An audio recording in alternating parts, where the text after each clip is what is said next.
it is. This is a brotherhood. And if we stand strong together, we can't be denied. If one of us goes down, we have another, and another, and another that's ready to fight. So let's hit this field and bang them, bang them, bang them. Somebody, light me up.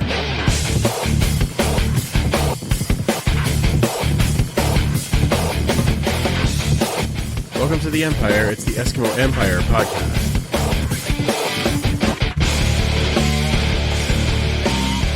Welcome back to the Turf District for the Eskimo Empire podcast.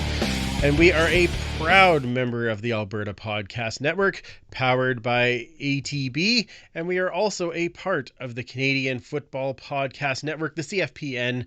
And you can find all the shows at CFPN. As I said before, welcome back to the Turf District.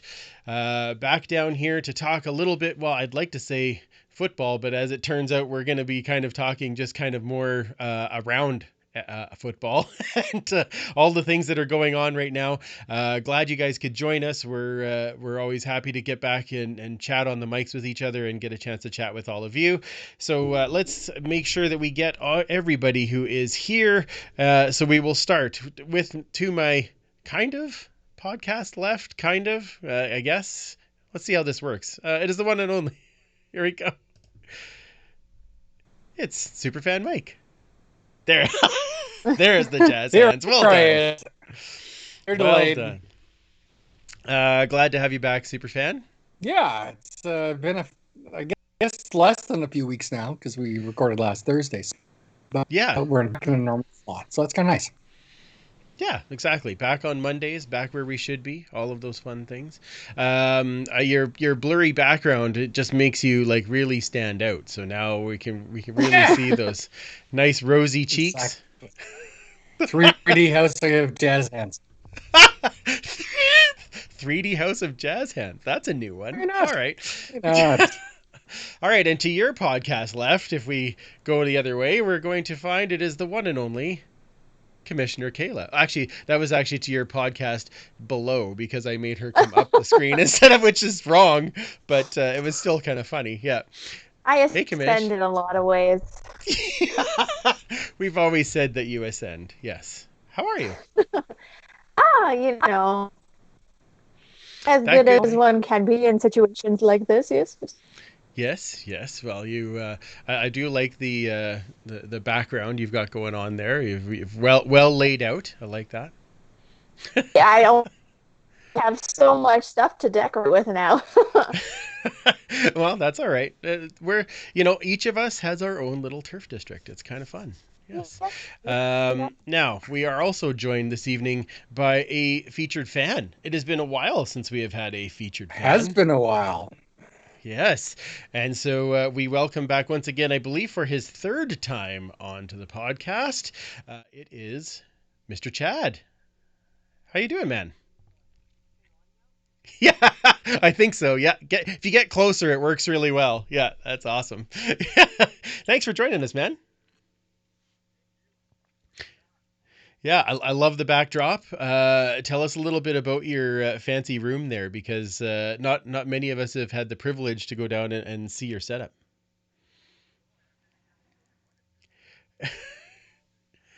Yeah, pretty much.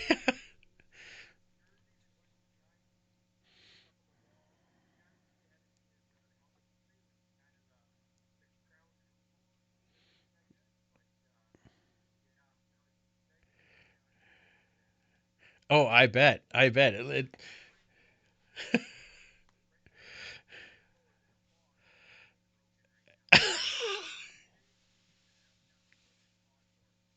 It's in a box so it doesn't get broken. Well, all right. Well,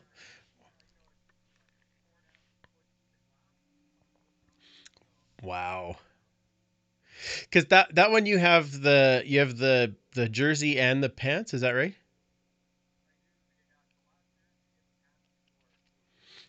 Wow, that's fantastic. We should have had you on last week when he won. I'm sure you were not surprised. Oh, hang on a second. There. No. Let's do that. Maybe that'll fix it. Sorry, no. Chad. Let's try that again. That was Can you hear me yes. Yeah. Can you get closer just again, just so everybody knows what you said? Is this thing on? Yeah. Um, now? Is this thing on? Is there it we working go. It's now? lovely. Yeah. Got. Oh, one Perfect. day I'm going to learn these audio issues and we'll make it better. Tell everyone again about your Pringle piece that you have. Right, the one that's locked up in a cardboard box. So it's the last jersey and pants that he wore that sort of in what the West Semi, the final year he played in Wow. Edmonton. So it's double-sided glass, so you can see all the wear and everything on the jersey, and it's got his career stats and records on the glass part as well. Wow. That That's is cool. amazing. That is very, very cool. So how you been holding up here, man? Yeah, I know well, last we talked, you were still going into work. So, how are you getting through all this? It's been all right. It's definitely a new way to do things. You go from working in a bank to have everybody in to all of a sudden having controlled access and having to screen transactions and customers outside the doors. It's a little bit of an adjustment, but you know what? 8 weeks or so in, we're kind of finding our new normal and our new processes, and I think people are finally starting to understand what we can and can't do at the time. So, but it's been all right. Wow, that's it's crazy, right? Like all of us going through all the different procedures. Well, even like Mike, you're saying you needed to, you're working from home and doing all those types of things. It's just the different ways that we need to do everything. It's kind of different. Yeah, I mean, it's interesting when you start doing your video conferencing, Zoom meetings, Skype meetings, whatever, and you're dealing with clients this way. And I think that might start becoming kind of more of a normal. Instead of having the giant boardrooms, you might start doing more video conferencing with people instead of face to faces for a lot of them. Yeah, very true. Are you doing some of that too then, Chad? Having to do some like online meeting type things? So like a lot of our and everything of that sort, they've always for the most part been done virtually, so that's not a big adjustment. A lot of adjustments towards ATM access, coaching to mobile banking, everything of that sort. So we've trying to get people to set up and do that for a number of years at this point, and I think it's finally come to the point where people realize why we're doing it. We're not just trying to get them away from us. It's a matter of, what if we're not here right now and you need to do this? So, but I know there's been a lot more shift in being able to do stuff remotely for our clients. So doing, mortgage renewals and, GIC renewals and stuff of that sort. There's a lot more digital capacity and remote capacity to do that instead of having customers come Oh in. wow, wow! Never even think of those types of things, right? So here, let's It's get us all yeah, let's get us all on the it's screen. yeah. Been surprised how much change and how quickly the bank's been able to kind of adapt on the fly, and just seeing those, the first couple of weeks was absolutely insane. But even now we see more and more options coming out that we can do remotely and help our clients from home and over the phone. Yeah, I bet, man, that's nuts. So one of the things I actually wanted to bring up with because bringing a featured fan back on, one of the things I think that we're all kind of missing the most is CFL family and football friends. And are you doing anything to kind of stay connected with some of those people? Not a lot. I mean, I send messages here and there. To be honest, by the time I'm done work, you're home at 6:30, and it's just your brain's completely melted. So it's kind of eat, watch a bit of TV, and head to bed. And then weekends are just recharge and get groceries and the like. So just sending messages here and there. Twitter interactions certainly help as well. So Apparently, we're getting lots of echo since we went to the Brady Bunch view. Yeah, I will fix that. That was my fault. Sorry. There, fixed. Thank you, superfan. All right. Yeah, yeah, that's why we couldn't hear Chad before, and then I forgot to. Anyway, all it's all my fault. Good Lord. No, totally not your fault. Absolutely my fault. I'm still learning. It looks like Kayla is frozen, but I think I'm guessing that she's for a moment there it looked like she was just stuck drinking her Starbucks like right on the cup or something like that. I wasn't quite sure what was. She might have been. It's entirely possible. I was frozen. Okay. Sure. Frozen. Caleb, what are you doing to kind of connect with anybody? Are you I really gulp. What's that? Did you say a really big gulp? Because That would that's have gulp. that's the title of the podcast right there. Yes. Connection sucks. Or Oh yeah, the connection is going Oh. not so well for Commissioner Bad. Kayla today. Yes, we'll give it a moment. Have you tried turning it off and on again? Nice, superfan. The internet, Yeah. you know. It's good to turn that off and on again. Okay, I'll give you a second and we'll see if it resets. Mike, what are you doing to connect? Well, yeah. Well, actually, I've gotten into a Sim CFL league, which has kind of been fun. Have you started? No, well, I think we'll be starting probably this weekend. They're just seeing if any more people are going to join. And if so, then they'll get the schedule adjusted. And Probably me. if you want, then yeah, just by all means contact. Yeah, exactly. For those who have called Cold Snap, it is Yep. by a guy out in, I think, Denver area. He's created a bunch of simulations games, but you can play various different teams of very different eras. So you can have 7 or 8 different Edmonton Eskimos teams, each representing a different era. So it can be kind of fun. So we've Well, got, we're bound to have oddly two. enough, yeah, well, oddly enough, there's 5 people so far, and 3 of them live in the States. So there are more Americans than Canadians right now in this league. Yeah, that's a little odd, isn't it? Like that seems a little Yeah. like we're okay. Well, you know what? Hey, welcome all the Americans to our great game. That's how this works. Yeah, Exactly. Right. It's like That the means we're 90s gonna all be- over again. we're gonna be more skilled, right? That's how that's gonna work. 'Cause Yeah. we're And Yeah. and then we sort of went through the rules and everything else just on a video chat like this. And I played the 95 Eskimos just to try it out. And I got the, Kerwin Bell. So that went about as well as you'd expect. Against Baltimore. Oh, so after the game, did you just slam the dice down and they bounce back into your nets? Because that would be Pretty about, much, yeah. Okay, perfect. As long as we're Speaking of Pringle, he just crushed us. So It's what he does. I is. should say before we get too much farther, because we were just talking about the CFL family. We need to wish both a happy birthday to our friend Rich out in Ottawa and a happy first anniversary to the Strulays down in Calgary. yes.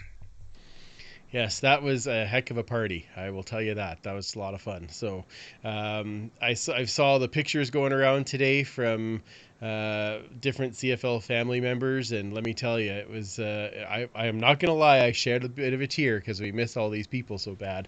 But Sure. it was. It's pretty cool to see everybody back, kind of doing those things together. All right, so.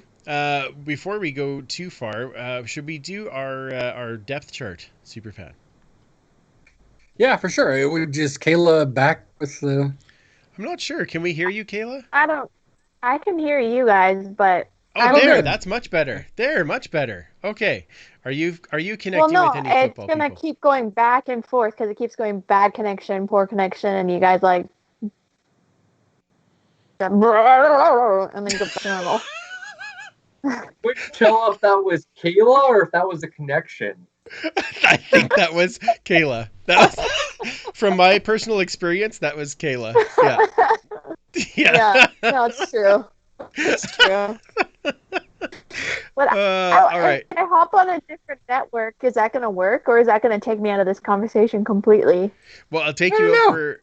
Well, I mean, hey, there's always a first time we can try something. I mean, might Well, as well try. I'm trying Yeah. it. Try- Here, I'm gonna Okay. I'm gonna switch over. Hang on 2 seconds here. We're gonna switch this way. Ta-da! There we go. Okay, you can go ahead there, Kayla, and then we'll see if we can get you back in. So when all of a sudden I hear Skype ringing, I have to go back over. Although you should be able to jump right back in, so it shouldn't be a Yeah, I problem. can hear you. Okay, perfect. Okay. Maybe I just had too many things all at once. There we go. Maybe. All right. So let's do the depth chart there, Superfan, and then we can come back and we'll see if we can catch Kayla a little bit better. Sounds like a plan. We will bring this over. Here we go. It is this day in Esk's history, and I will watch for all of Excellent. your wonderful cues to go through this. Excellent. All right, let's go to that first one there. I feel like there's a reference from 10 years, 20 years ago. It's a great pull, though. Great pull. Yeah. If you just had a hot All right, take so- that meant nothing, you'd be bang on. Yeah. Well, day isn't over yet. That's true. So this is where we were left off last week. We picked our running backs. Of course, no surprise to many. Blake Marshall and Mike Pringle in the starting roles. Lucius Floyd and Jim Germany backing up. McCarty backing up Blake. You really can't go wrong with any of these picks. The media vote was similar, only instead of Lucius Floyd, we had John Avery. Yes. So, pre-hunters. So, Absolutely. on to the next one, we will see in the bottom right corner, we are adding our coaches. So, today we're at 3 of them, 2 offensive coordinators and 2 defensive coordinators. Ooh. All right, then. All right. So, start with the coach. And first up, we have the head coach. And probably no surprise to many, we're going to start with Mr. Hugh Campbell. So, Yeah, if he wasn't first on this list, there would have been riots. I'm quite well, sure. we are going chronologically in this case, but yeah, I mean, there was only one before him. Chronologically, he didn't make this cut. But so Hugh, of course, joined the CFL in 1963, playing as an all-star receiver for Saskatchewan. He played until 1967, took a year off, came back for 69 before retiring for good. He moved from there to becoming a head coach with the small Whitworth College in Spokane, joining the team in 1967 to be the head coach. He finished in first place in all 6 years he coached in Edmonton, taking the team to the Grey Cup every year. Wow. Not a bad record. No, not bad. So he had a regular season head coaching record of 70, 21, and 5 for a winning percentage of .755, which is good for second in Esk's history behind Pop Ivy. He, of course, finals and 5-1 in Grey Cups with an overall winning percentage of .773, which is 1/1000th of a point ahead of Pop Ivy for first place when you include the playoffs. Wow. So, yeah, not bad. I wonder if he'll be on the vintage one. Weird. Yeah. Hugh left the team after the 1982 Grey Cup win to coach the LA Express of the USFL and then the NFL's Houston Oilers. Came back as our general manager in 1986 and remained as GM and then moved into the president's role. So including his playing, coaching, and managing when he was in the league, he went to 11 consecutive Grey Cups. Wow. 1966, 67, 69, 77, 82, 86, and 87. Not bad. He did All all right. So moving on to the next coach on this list. Again, not much of a surprise is Mr. Jack Parker. He was, of course, an Eskimo player legend as a backfielder from 1954 to 1962, playing both, quarterback and running back as well as defensive back. He was traded to Toronto for the 1963 season, playing 3 more years there before he retired. He did become an assistant and a head coach in BC before moving to general manager in 71 to 75.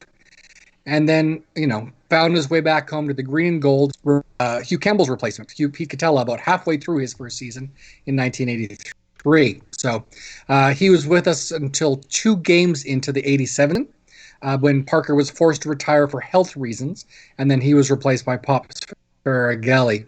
That 1987 team did win the Grey Cup that year, and when we spoke with Tom Richards, he did mention that the entire team believed that they were Jack's team. So Pops was just sort of caretaking that team and didn't become Pop's team until his last game actually coaching did come later. In just before the 88 season, he coached the CFL All-Stars back when we had an all game, who defeated the Grey Cup champion Eskimos 15-4 at Commonwealth Stadium. So cool. All right, and the last head coach on our list, again, probably Yep. not a surprise to most people, Mr. Ron Lancaster. Little general, of course, was an all-star quarterback for Ottawa, and then Saskatchewan, where he became most famous from 1963 through 78. He also then became head coach for 79 and 80 each year with a 2-14 record. So probably not his, best coaching experience. Ouch. And then moved to becoming a color commentator for CBC from 1991 to 1990. So after 1990, we were in the Grey Cup and lost quite badly to Winnipeg, or at least that's the rumor. I don't remember because I don't watch that game. But he did join the team and coached the Eskimos to the 1993 Grey Cup win and, of course, 1996 Grey Cup appearance. It was a fumble. And Ronnie, of course, has the most regular season wins as a head coach in Eskimo history, having probably coached the longest of all the greats. As a weird quirk, he also has the most regular season losses as a head coach in Eskimo history. Interesting. Which I guess stands to reason when you coach that many games. Yeah.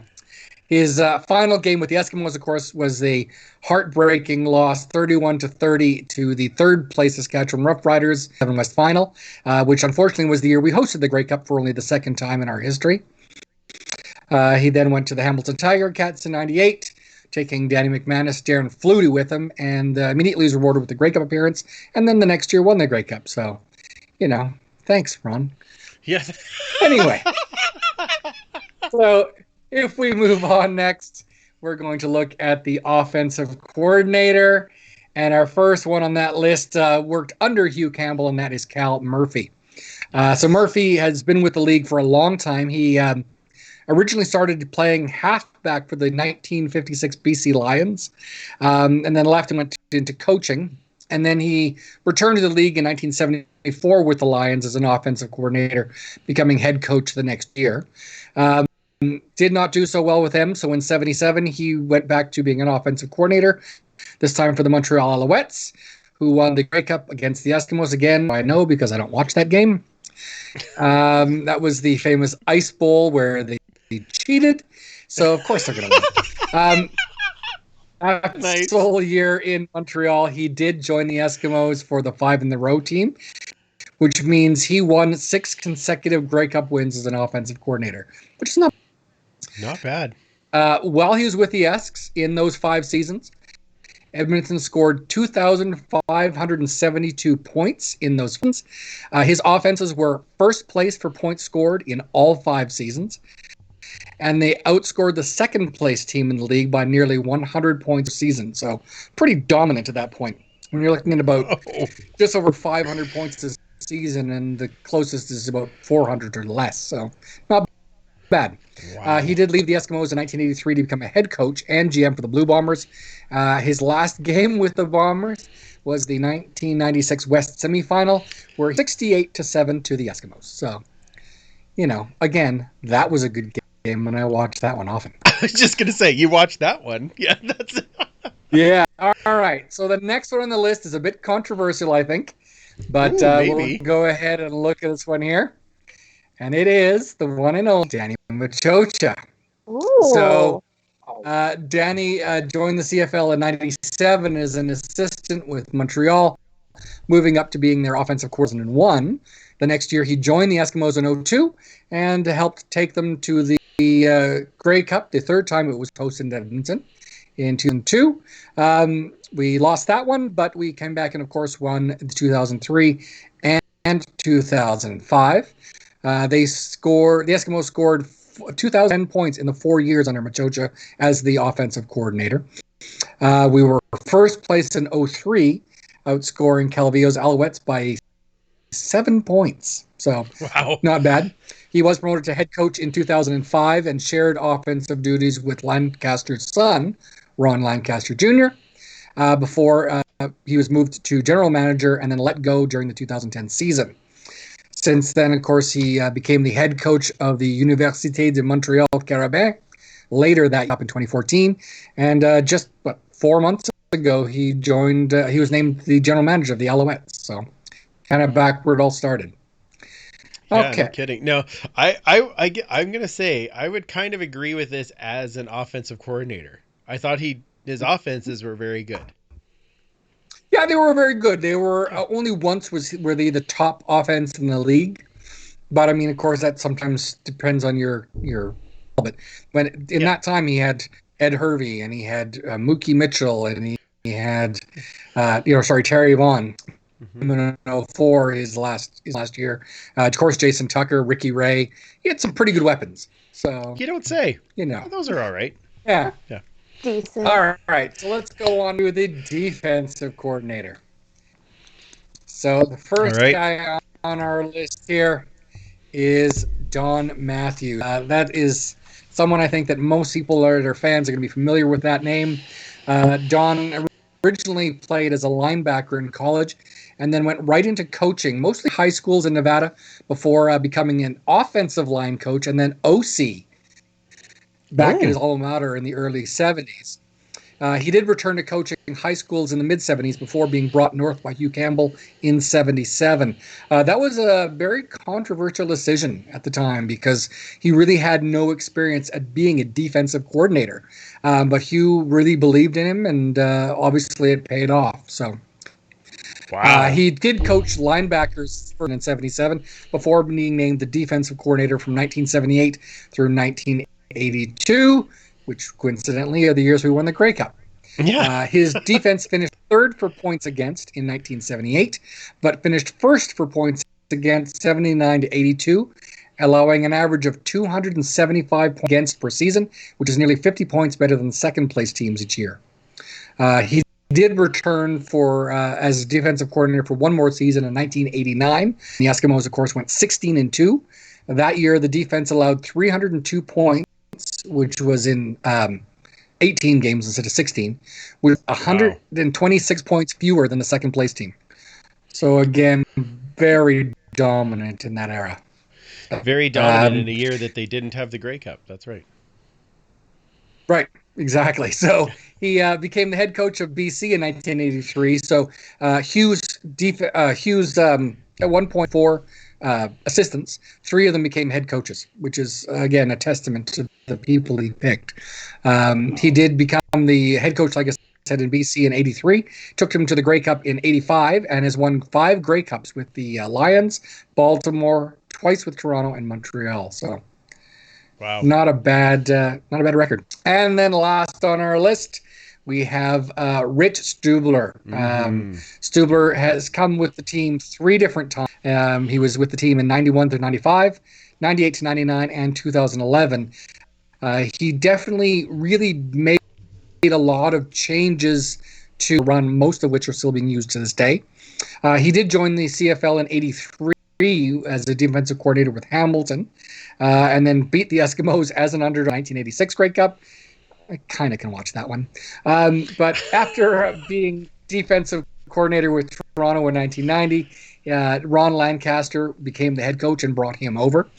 They did have a tough first season, but then finished first in points against in 3 of the 4 next season, and only finishing second in 1994 in points against. So they did win the Grey Cup, as we said, in 93, and they outscored the opposition 80 to 28 in the 2 playoff games. So, pretty solid defense.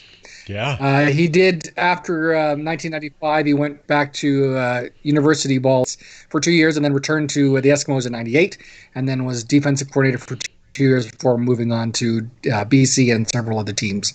Last time he was with the team was 2011, when he returned under first-year head coach Kavis Reed, and the team finished second in points against that year. They also won their first playoff game in 6 years, which was only the second time making the playoffs in that time since 2006. So Wow. he left after 2011 to go to the BC, the Cal, and he won 5 Grey Cups as well. So pretty stellar career. No kidding. Wow. All right, there's the group. All right, let's have a look at all of them there. Yeah, not a bad list of people there. We didn't have as many people participating in this round. I don't know if people are just getting kind of burned out from it, or maybe it's just because it's coaches. They weren't as knowledgeable. But so let's go back over to the depth chart. And again, this is the depth chart as it is now. And if we move on to the next one, you'll see all of those 7 gentlemen adding to our list. So pretty stellar set of, to go with a pretty stellar amount of players on that list. As you can see, it's pretty filled out. So only 1 spot left. So and it's the move Mac on. Daddy of spots. It is. So we're going to go on here. Just again, thank you to everyone for voting in round 8.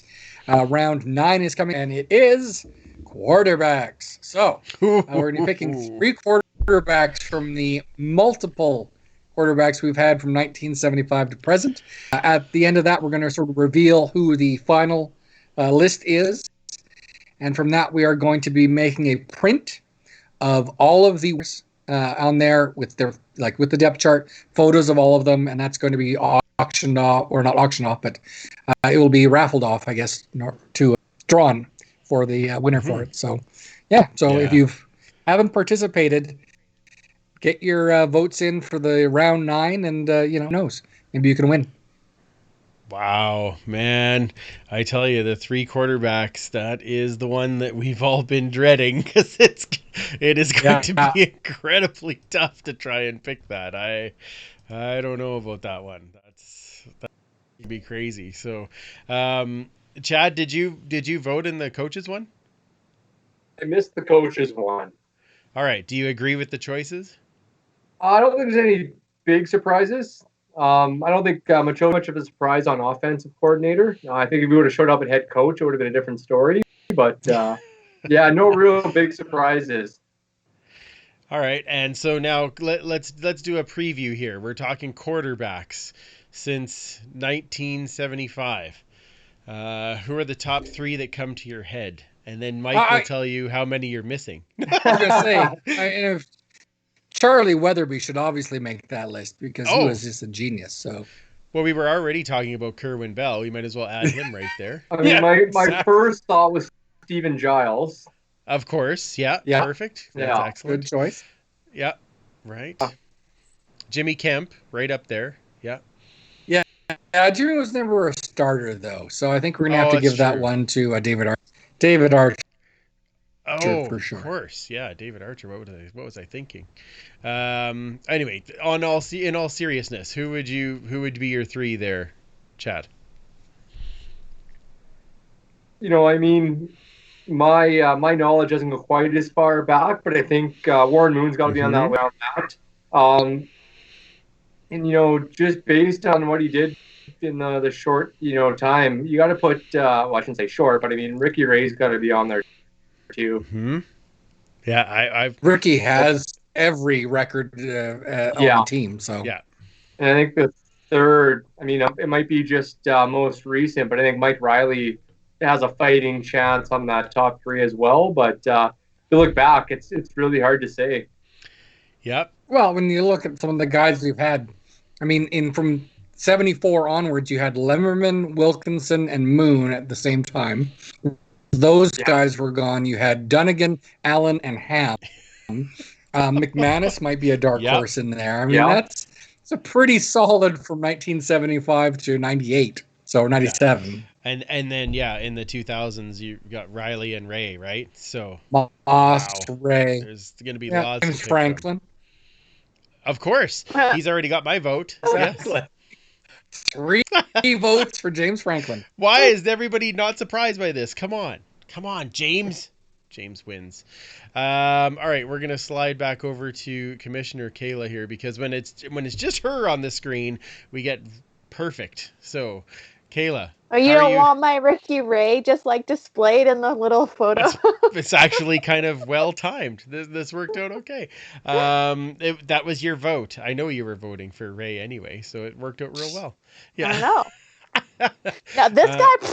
No. Yeah, whatever. He was just a got it potato off chip the discount guy. rack. Yeah, exactly. That's what that is. That's a jersey. No. Nice. My PJs. Very nice. Well, let's go back to the other question. What are you doing to try and catch up with any of the football fam? Trying to be on Twitter. Yeah. And not being very successful at it. Is it just me, or is it 10 times harder to be on Twitter these days? Yep, it is. Yeah. Personally, yep. Yeah. Yeah. I just don't. Yeah. And plus I'm doing a lot of nerding out right now, so that's kind of like drawing my focus. Without football, I just go into like my nerd hole and like watch all this stuff. There's the title of the podcast. Title I'm of the going into my podcast. nerd hole. That's right. Oh my. It'd be like the opening lines of The Hobbit. Just going into my nerd hole. Yeah. Just ignore me. Oh my, there's no way this is gonna go. This is not gonna end well. But that is most Never did. definitely the title of the So podcast. much for our family-friendly Yeah, rating. nope, that Okay. kind of went downhill rather rapidly. Let's switch back over to Chad. Chad, what are you watching anything while you have this extra spare time?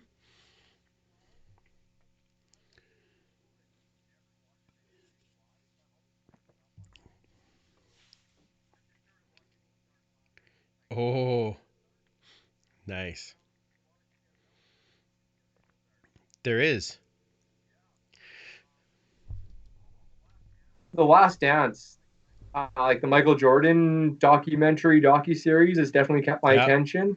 What did I? Yeah, a little bit of everything here and there, but I think Ozark has been the most recent, and yeah, a few movies. Lisa and I watched No Chad. the Marvel series from start to I Chad, finish. fixed it. It's okay. Sorry, Oh, yeah. you fixed it? No Yeah, sound I again? got the Last Dance. I just missed Ozark. I was just going to repeat it. I fixed it as you Yeah, were talking. I was the like, first crap. Scroll down. started- Okay, sorry. Okay, fixed. Yeah, Perfect.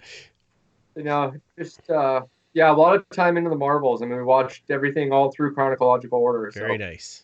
Very nice. I'm the same way, but I'm finding that I really need to get something to help lift my spirits. So I've been going back into some old comedies. So I've started Parks and Rec from the beginning.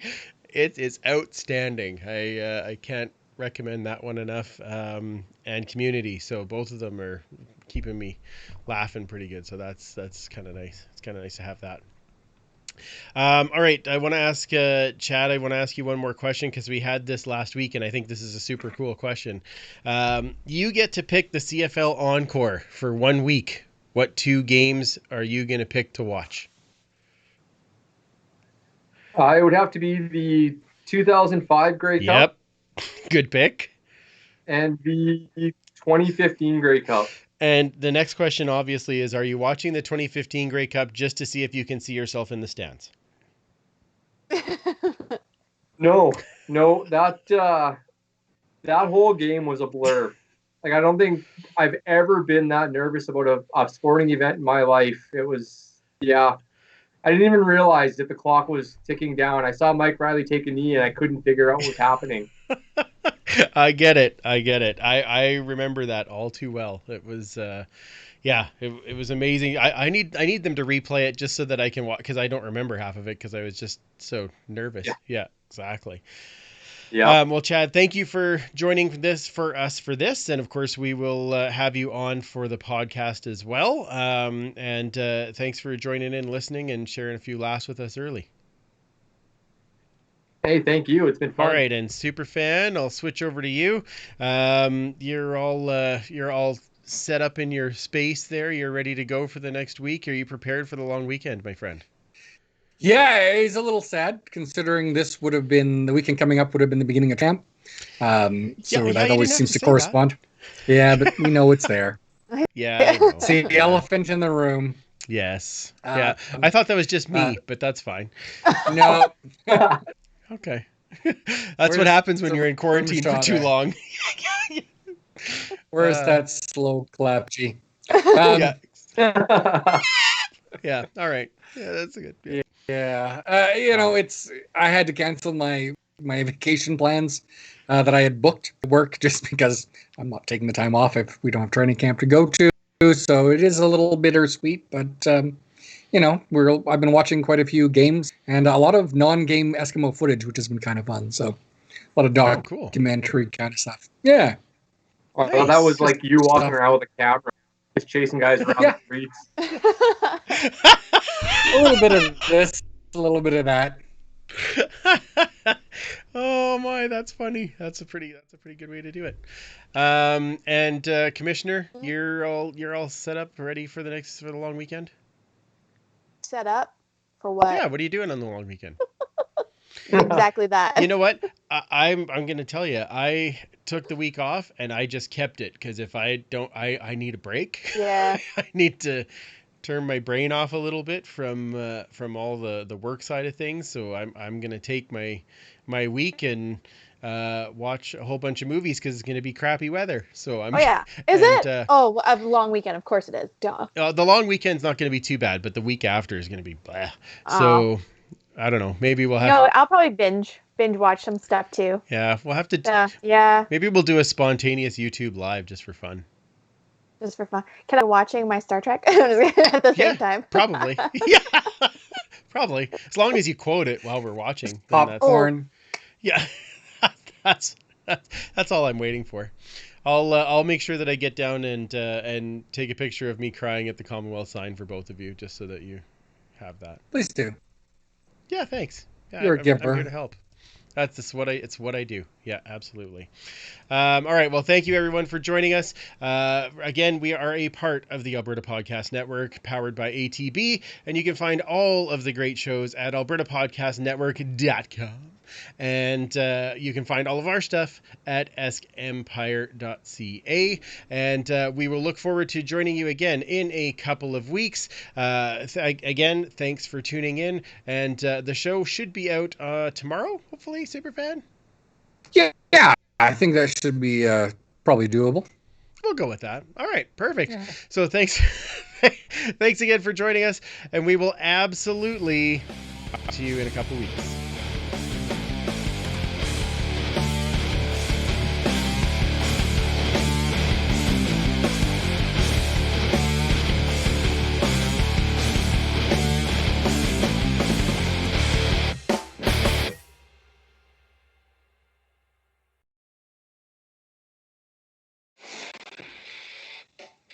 It's over.